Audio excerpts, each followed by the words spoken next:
आवाज देखिए, आवाज देख लीजिए। अभिवादन स्वीकार करिए विकास कुमार का। आज हम लोग बात करेंगे इकोनॉमिक्स, जो सोशल साइंस का सबसे कॉम्प्लिकेटेड सब्जेक्ट मानते हैं लोग, मगर है नहीं। कितना कॉम्प्लिकेटेड है आज आप लोग समझ जाएंगे।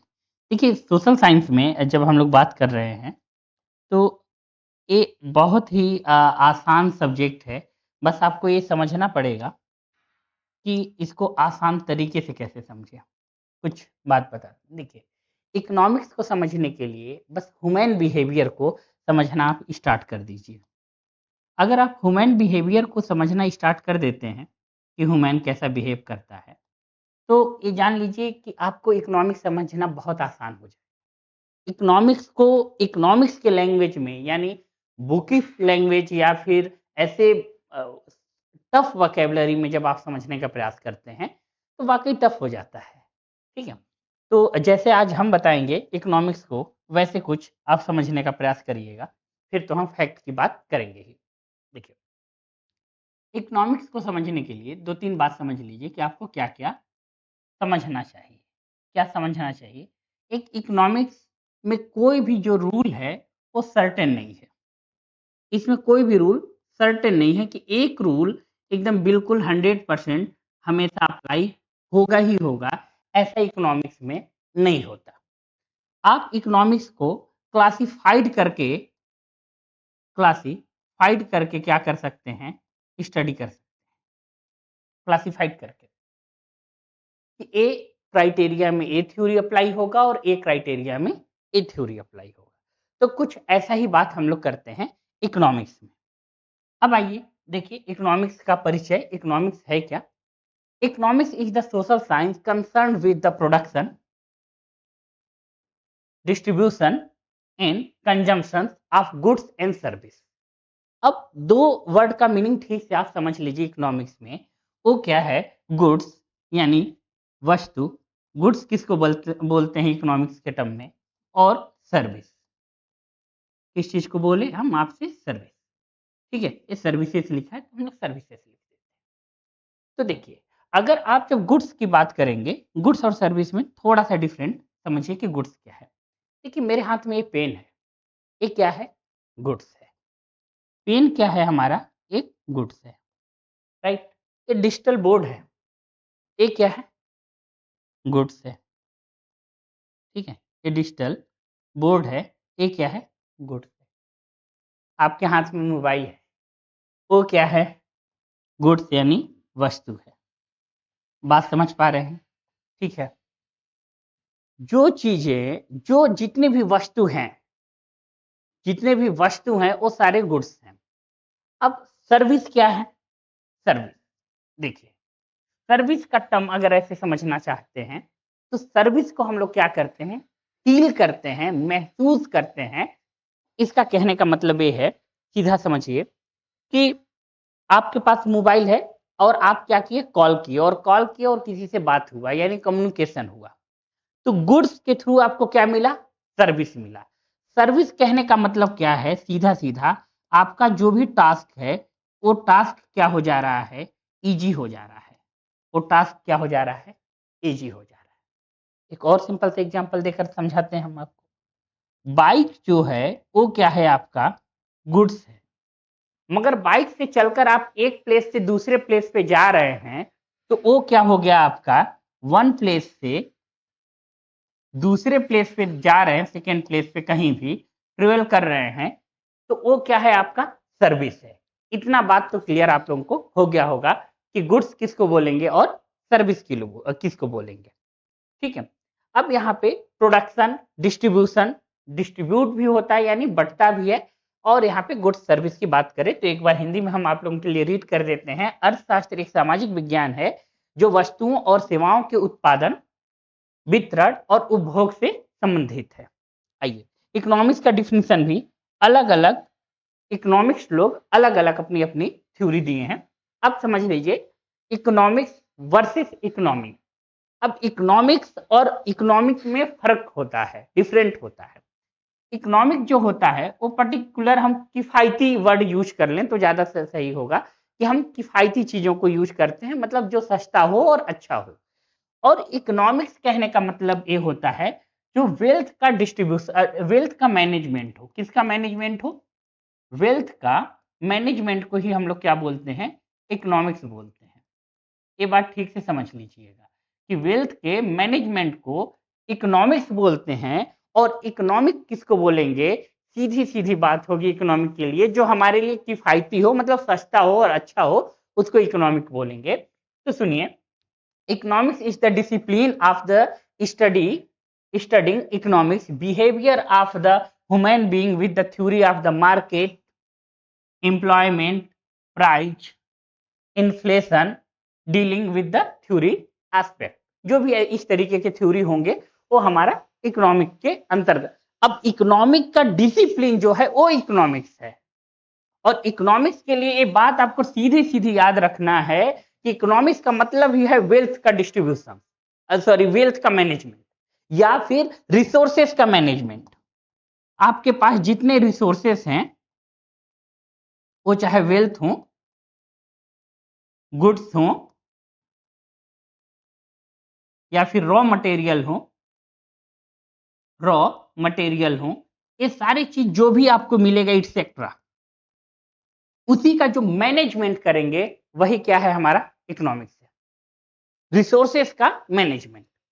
तो यही आपका डिफिनीशन रहा। अब देखिए आगे बात समझिए। अब यहाँ पे एक थोड़ा सा इकोनॉमिक्स का फिर धन का विज्ञान समझ लें, और इकोनॉमिक्स के कुछ टाइप हम बताना चाहेंगे आप लोगों को कि इकोनॉमिक्स को समझना कैसे है। देखिए, science of wealth of economics in 1776 Adam Smith, the father of the modern economics. इनको मॉडर्न इकोनॉमिक्स माना जाता है, फादर किसका? इकोनॉमिक्स का। Publish with the work title wealth of nation, wealth of nation. ठीक, अब थोड़ा सा आइए, इस बात पे आने से पहले कुछ चीजें हमको एक्सप्लेन करने दीजिए।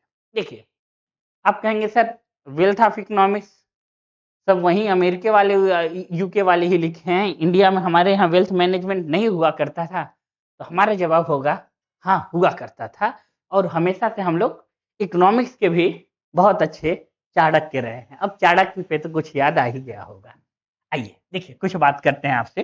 देखिए, कभी भी किसी भी कंट्री का ना इकोनॉमिक्स समझने के लिए आपको दो पैरामीटर को ठीक से समझना पड़ेगा। एक पैरामीटर को बोलेंगे हम कि इसको बोलेंगे वर्टिकल, ठीक है, और एक पैरामीटर को बोलेंगे हम हॉरिजेंटल। अब वर्टिकल और हॉरिजेंटल कहने का मीनिंग समझिएगा। देखिए, अब सपोज करिए कि हम लोग 2000 सन में है, 2000 में है, और उसी यही टाइम फ्रेम क्या है आप लोगों का? सेम है, टाइम फ्रेम चेंज नहीं हो रहा है। उसी टाइम फ्रेम में देखिए कि यूएसए का मार्केट कैसा है, यूके का मार्केट कैसा है, इंडिया का मार्केट कैसा है, चाइना का मार्केट कैसा है, ठीक है, चाइना का मार्केट कैसा है। एक ही टाइम जोन में हम लोग सारे कंट्री का, लगभग जो हमारे पास 183 कंट्री हैं, उन लोगों सबका एक ही टाइम जोन में हम लोग देखते हैं। तो इकोनॉमिक्स देखने का एक तरीका ये होता है। दूसरा इकोनॉमिक्स देखने का यानी वेल्थ मैनेजमेंट देखने का तरीका आपका वर्टिकल में ये है कि आप सपोज करिए हम लोग उठा लिए अपनी कंट्री इंडिया को ही। अब इंडिया को उठाए और इंडिया का कंडीशन देखें कि 500 ईस्वी में हम लोग कैसे थे, 1000 में कैसे थे, 1500 में कैसे हुए, फिर 1600 में कैसा हमारे यहाँ इकोनॉमिक कंडीशन रहा, dot dot dot dot suppose करिए 2000 में आए, और 2000 में हम लोग का कंडीशन कैसा है, और डॉट डॉट डॉट करते करते हम लोग कितना पे आ गए? 2025। अब ये है वर्टिकल टाइम जोन। तो जब भी आप इकोनॉमिक्स को समझने का पहले हॉरिजेंटल और वर्टिकल टाइम जोन क्लियर हो गया होगा आप लोगों को, क्लियर है ना? ठीक है, तो अब देखिए यहाँ पे इतनी बात अगर आप लोगों को क्लियर हो जाएगा तो इकोनॉमिक्स को समझना बहुत आप लोगों के लिए इजी हो जाएगा, बहुत आसान हो जाएगा। नहीं तो आप थ्योरी को एक दूसरे से रिलेट नहीं कर पाएंगे और एक नया डायमेंशन नहीं दे पाएंगे। ये बात ठीक से समझिएगा। तो 5 इस तरीके से। अब यहाँ पे ऐसा है कि एक काम जरूर होता है कि इकोनॉमिक्स में कुछ भी जो होता है, एक कंट्री दूसरे कंट्री से अछूता नहीं रहता। अछूता कहने का मतलब ये है, अगर श्रीलंका में क्राइसिस आएगी, श्रीलंका में क्राइसिस आया, ठीक है, तो इंडिया का इंपैक्ट नहीं होगा। चाइना अगर मोनोपोली क्रिएट करेगा तो इंडिया का इंपैक्ट नहीं होगा। ठीक है, लंका की स्पेलिंग ये लिखिएगा। ठीक है, श्रीलंका में इस तरीके का इंपैक्ट तो पड़ेगा ही। तो ये जान लीजिए कि अगल बगल का इकोनॉमिक एक्टिविटी अगल बगल के कंट्री में तो डेफिनेटली पड़ता है। और आज का जो दौर चल रहा है वो दौर कौन सा चल रहा है? ग्लोबलाइजेशन का। आपके हाथ में मोबाइल किसका है? देखिए ध्यान से, इंडिया में नोकिया का है क्या? जी नहीं। आपके हाथ में मोबाइल देख लीजिए, हमारा एकदम बिल्कुल सर्वे कि 1000 में से 10 लोगों के पास भी नोकिया का मोबाइल नहीं होगा, 10 से कम लोग आ जाएंगे। ये बात ठीक से समझिए। तो ये ग्लोबलाइजेशन का दौर है। तो एक इकोनॉमिक इंपैक्ट दूसरे इकोनॉमिक इंपैक्ट पे डेफिनेटली है कि इंपैक्ट डालेगा। वो इंपैक्ट आपका पड़ेगा तो पड़ेगा, ये पक्की बात है। ये बात क्लियर हुआ कुछ? तो आइए, तो इसीलिए हम आपको एक टाइम जोन फ्रेम के मीडियम से समझाने का प्रयास कर रहे थे कि एक वर्टिकल टाइम जोन देखिए और एक टाइम जोन देखिए हॉरिजेंटल, आपको बहुत समझने में काफी इजी पड़ेगा। अब आइए कुछ डिफिनीशन पे। तो डिफिनीशन है हमारे पास, Adam Smith the father of the modern economics publish his work title the wealth of nation. 1776 द आधुनिक अर्थशास्त्र के Adam Smith wealth of nations के शीर्षक में एक कृति प्रकाशित अपना एक बुक लिखे। अब नेक्स्ट आइए, नेक्स्ट की बात करते हैं। इसकी बात आप लोग समझ गए। देखिए, अब science of the material well being, the भौतिक सुख शांति का विज्ञान। देखिए, हम लोग डायरेक्ट इनडायरेक्ट क्या है? मटेरियल से बने हुए हैं और वही हम लोगों को चाहिए, यानी सुख सुविधा तो चाहिए। तो उस पे अपना ये इनका new classical right the economics, इनका अल्फ्रेड मार्शल का क्या डिफिनीशन है? The new classical rights the economics from its the ignorable position to the noble one. Alfred Marshall अर्थशास्त्र के निकृष्टतम स्तर में उत्कृष्ट स्तर पर पहुंचाया गया है। तो इनका कहने का मतलब है कि न्यू क्लासिकल के हम अपने बेसिक नीड को फुलफिल करके अपनी लिविंग स्टैंडर्ड को सीधा सीधा हाई करते हैं। अगर जब हमारा बेसिक नीड कंप्लीट हो जाता है, ये बात ठीक से समझिएगा, जब हमारा बेसिक नीड कंप्लीट हो जाता है तो हम अपने लिविंग स्टैंडर्ड को जाहिर सी बात है कि हाई करना चाहेंगे। लिविंग स्टैंडर्ड को जाहिर सी बात है क्या करना चाहेंगे? हाई करना चाहेंगे। According to the economics study the mankind the ordinary business of life, he shifted the emphasis of the wealth of welfare. और वेल्थ को हम लोग वेल्थ इस तरीके से भी डिस्ट्रीब्यूट करते हैं जो कि वेलफेयर पे हो और ये मानव जाति के कल्याण के लिए होता है। तो उनके अनुसार अर्थशास्त्र जीवन में सामान्य व्यवस्था और मानव जाति के अध्ययन हैं, उन्हें धन से कल्याण पर जोर दिया है। उन्होंने धन से कल्याण पर जोर दिया है। इसका थोड़ा सा सोशलिज्म का एक डिफिनीशन और ले लें हम। देखिए, जब सोशलिज्म हमारे यहाँ महात्मा गांधी जी का कहना था, महात्मा गांधी जी का कहना था, एक बात ये ठीक से समझ लीजिए। जब उनसे पूछा गया कि ये बताइए कि जब हम कोई भी डिसीजन लेते हैं, कोई भी डिसीजन लेते हैं तो वो डिसीजन कैसे ले, उसका एक पैरामीटर क्या हो, एक पैमाना क्या हो, वो पैरामीटर क्या मिले। तो उन्होंने कहा कि जब भी आप कोई डिसीजन ले रहे हैं तो जो सोसाइटी का लास्ट पर्सन है, सोसाइटी का क्या है? Last person. लास्ट पर्सन कहने का मतलब क्या है? जिसका बेसिक नीड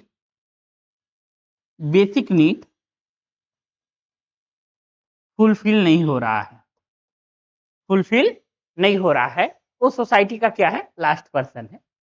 तो सोसाइटी के लास्ट पर्सन तक अगर आप जो डिसीजन ले रहे हैं, अगर उसका पॉजिटिव इंपैक्ट नहीं जा रहा है, उसका कल्याण नहीं हो रहा है, उसके लिए हित में नहीं है, तो वो डिसीजन आपके लिए ठीक नहीं है, वो किसी भी सभ्य सोसाइटी के लिए ठीक नहीं है।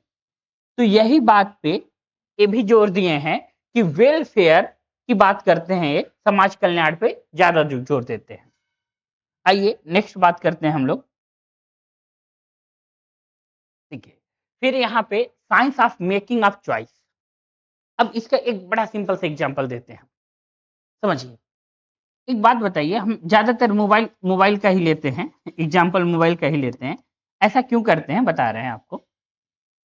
ये बताइए, आपके हाथ में मोबाइल है, वो इंडिया का है या चाइना का? बताइए आप हमें, वो इंडिया का है या चाइना का, ये बताइए। या कोरिया का? कोरिया का? किसका मोबाइल है आपके हाथ में? 90% से अधिक लोगों का जवाब होगा, सर अदर कंट्री का ही हमारे पास मोबाइल है। ठीक है, अदर कंट्री के का ही मोबाइल मेरे हाथ में है। ऐसा क्यों है?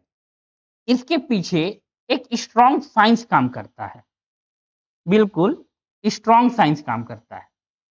उस स्ट्रॉन्ग साइंस के बारे में आप समझिए कि वो स्ट्रॉन्ग साइंस काम कैसे करता है। देखिए, एक ह्यूमन टेंडेंसी है कि जिधर जो गुड्स हमें सस्ता और अच्छा मिलेगा, हम उधर ही मूव करेंगे। ये ह्यूमन टेंडेंसी है। ह्यूमन टेंडेंसी है कि हमें क्या होना चाहिए, सस्ता मिलना चाहिए, और क्या मिलना चाहिए, अच्छा मिलना चाहिए। ठीक है, अच्छा कहने का मतलब हमारे लिए यूजफुल हो, हमारे लिए क्या हो, यूजफुल हो। हम हमेशा क्या करेंगे, उधर ही मूव करेंगे। ये बात हमेशा याद रखिए। तो यही थ्योरी पर चुनाव का विज्ञान, यही थ्योरी पे आधारित है। Economics is the professor Lawrence Robins published his famous book The Nature and Significance of the Economic Science in 1932। तो उन्होंने ये बात बोला कि नेचर, यहाँ 1932 में अपनी प्रसिद्ध पुस्तक nature and significance of the economic science का को प्रकाशित किया और बताया कि इस तरीके से हम लोग क्या करते हैं, चुनाव करते हैं। नेक्स्ट थोड़ा समझिए, आइए। अब हमारे कुछ डिफिनीशन होते हैं positive economics and normative economics. Positive economics का मीनिंग समझिए कि पॉजिटिव इकोनॉमिक्स है क्या। It's deal with the what is the how to economics problem are actual solve. जो हमारे पास प्रॉब्लम है उसको तुरंत सॉल्व करो। आपको प्यास लगा है, पानी दे दो, प्रॉब्लम सॉल्व, इसको बोलेंगे। ठीक है, it can be verified with actual data. It aims to make real description in economics activity. आप किस पे जोर देंगे, वो है इकोनॉमिक्स एक्टिविटी पे जोर देंगे। It is based on upon the fact the suggestive. ये सजेस्टिव नहीं होता, सीधा सीधा डायरेक्ट क्वेश्चन एंड आंसर की बात करते हैं। It does not give any value of the judgement, it neutral between ends. Price in the Indian economics are the constantly rising. जैसे हमारे यहाँ कोई भी चीज का प्राइस क्या करता है, कॉन्स्टेंटली राइज होता है। ये बात हम करेंगे आपसे कि प्राइस क्यों राइज होना अच्छी बात है। इसको प्राइस को हमेशा राइज होते रहना चाहिए, मगर कैसे, एक स्लो मोशन में। ठीक है, there are a inequality in the income in our economy. अब आइए नेक्स्ट हम लोग बात कर लेते हैं। इसी बात को यहाँ हिंदी में लिखे हैं कि आप हिंदी वालों को भी दिक्कत ना हो। यह इस बात से संबंधित है कि आर्थिक समस्याएं वास्तव में यह क्या है, कि इनका समाधान कैसे किया जाता है, और ये वास्तविक आंकड़ों से सत्यापित किया जाता है। इसका उद्देश्य किसी भी आर्थिक गतिविधियों और वास्तविक वर्णन का करना होता है, और इन तथ्यों पर आधारित, इसलिए यह कोई भी सुझावनात्मक बात नहीं है, यह कोई भी मूल्य निर्णय नहीं देता, अर्थात यह अंत के बीच तटस्थ रहता है। भारतीय अर्थव्यवस्था में कीमतें लगातार बढ़ रही हैं, और हमारी अर्थव्यवस्था का आय की असमानता भी बढ़ रही है। हमारी आय की असमानता भी बढ़ रही है। अभी एक रिपोर्ट की बात बता दें आपको, उस रिपोर्ट में ये आया है कि करेंट में अनइक्वलिटी का जो हमारे यहाँ लॉ है, वो जिस समय हम लोगों का देश अंग्रेजों के अधीन था, उससे ज्यादा इनइक्वलिटी, असमानताएं आय में बढ़ गई है। तो ये रिपोर्ट बता रहा है, और ऐसा ही होता है। अब कुछ इकोनॉमिक्स में और डीपली जब जानेंगे तो उसमें भी बात करेंगे। आइए, normative economics, it deal with the what ought to be the how to economics problem should be solve. मतलब ऐसा नहीं होगा कि इसका तुरंत आपको करंट में सोल्यूशन मिलेगा, हम सोल्यूशन की तरफ मूव करेंगे, ठीक है, सोल्यूशन के तरफ मूव करेंगे। It can not be the verified with actual data, it यानी अजम्पशंस बेस बहुत ज्यादा रहेंगे कि इस तरीके से हम लोग वर्क करेंगे तो ऐसा हमारा काम होगा।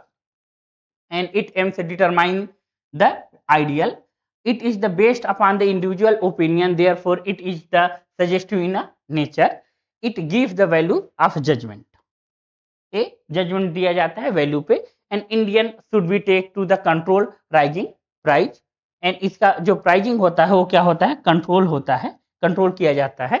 और income inequality should be the रीडिफेक्टेड, इससे इनकम जो होता है इनइक्वालिटी वो रीडिफेक्टेड होता है, मतलब उस पर कोई इफेक्ट नहीं पड़ता है, ऐसा नॉर्मेटिव इकोनॉमिक्स में बताया जाता है। आइए नेक्स्ट बात करें हम लोग, तो यही बात आप लोगों का हिंदी में है, चाहे तो आप लोग स्क्रीनशॉट ले लीजिए। अब देखिए नेक्स्ट हम लोग बात करेंगे, नेक्स्ट आते हैं माइक्रो इकोनॉमिक्स के बारे में हम लोग बात करते हैं। आइए थोड़ा सा माइक्रो इकोनॉमिक्स समझ लें। देखिए माइक्रो इकोनॉमिक्स की बात जब हम लोग करते हैं तो माइक्रो इकोनॉमिक्स में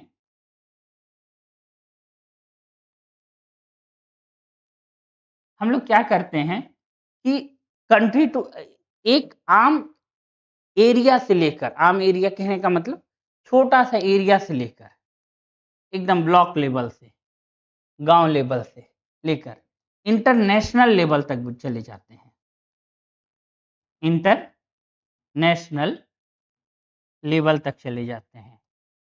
इसी की बात जो भी एक्टिविटी इकोनॉमिकल एक्टिविटी होता है उसको माइक्रो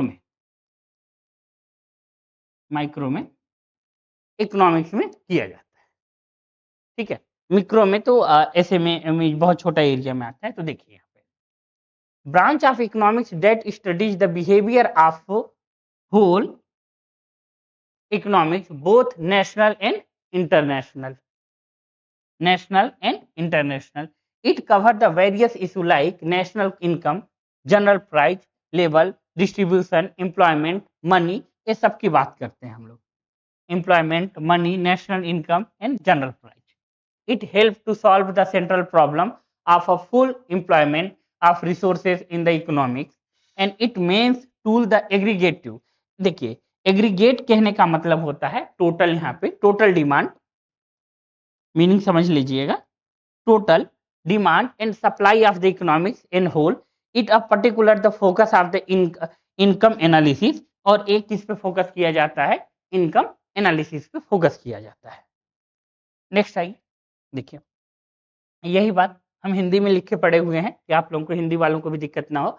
अर्थशास्त्र की वह शाखा जो संपूर्ण अर्थव्यवस्था है, राष्ट्रीय और अंतर्राष्ट्रीय दोनों के व्यवहार का अध्ययन करता है, यानी नेशनल लेवल पे भी आपकी बात करी जाएगी और इंटरनेशनल लेवल पे भी आपकी बात करी जाएगी। इसमें राष्ट्रीय आय, सामान्य मूल्य स्तर पे वितरण, रोजगार, धन आदि जैसे विभिन्न मुद्दों को भी शामिल किया गया। अर्थव्यवस्था में संसाधनों को पूर्ण रोजगार की केंद्रित समस्या को हल करने में मदद मिलता है और इसका मुख्य साधन समग्र अर्थव्यवस्था इन समग्र मांग और आपूर्ति में है। समग्र कहने का मतलब टोटल ही से है, यानी कुल कहने से ही मतलब है, ठीक है, कुल। और इसका विशेष ध्यान आय विश्लेषण पे होता है, यानी इनकम एनालिसिस पे होता है कि इनकम आपका इंक्रीज हो रहा है या फिर डिक्रीज हो रहा है। नेक्स्ट देखिए, नेक्स्ट हम लोग बात करेंगे यही माइक्रो की।